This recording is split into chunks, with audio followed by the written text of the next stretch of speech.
Yo, so Sean, how come you got involved in that? That's what I want to know.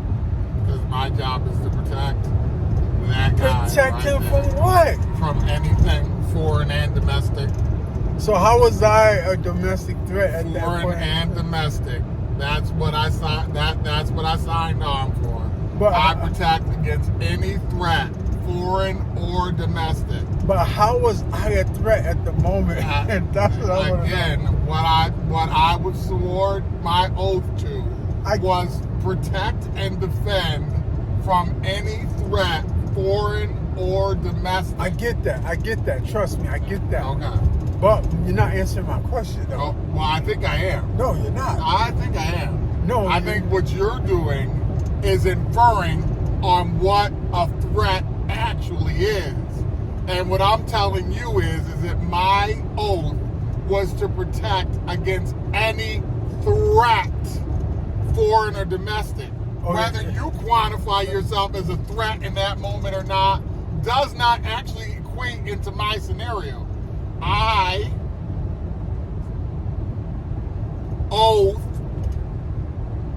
foreign or domestic protect and defend. So are you saying that I was a domestic threat at that point in time? Okay, so again, I think you're really having a problem with this. So what I'm going to do is I'm going to ask you to refer to the previously stated statement so that you are not confused about anything beyond this point in the conversation. I get what you're saying. You're saying that you protect your son from enemies, foreign and domestic.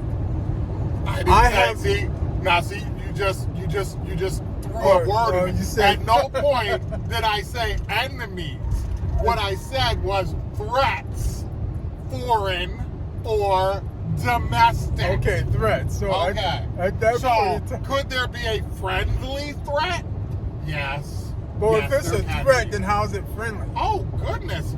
I'm sorry that you have never encountered this, but unfortunately, friends can sometimes be foes. And foes can sometimes be friends. So at that point in time, you saw me as a foe.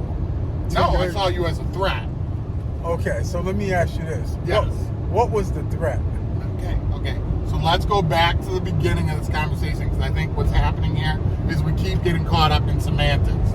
No, I want the threat to be identified. Is to protect that guy or any other child of Smith, there are many, from any threat, foreign or domestic. Now that can be an attacking wildebeest, or it could be, any other of the multiple list of threats that might somehow encounter one of those lists of Smith.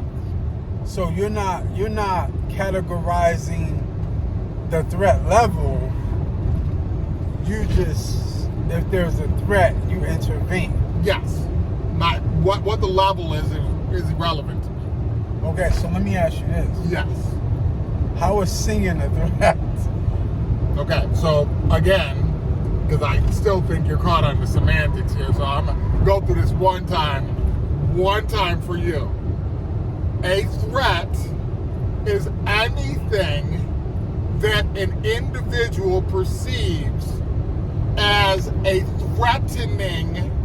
I know I use the same word in the definition, so yeah, you can work that through. That's called a threatening measure, right? So in this scenario, singing, if that's what we're using, could be a threatening measure because the person doesn't want to sing. One, possibly, could be because, they are worried about the singing doing some level of harm to them, either physical or mental. It could be that they are worried about some level of ridicule associated with singing, real or imposed. There are a lot of different ways that it could be perceived as a threat. See, what's that hard? My job as the father is to mitigate the threat. See, was that hard to explain? No, it wasn't. And I thought, see? and the funny thing about it is I thought that you would just get it and I wouldn't have to explain. No, I don't have a child, so how would I get it? Sometimes I forget that everyone does not see things in the paternal sense. So that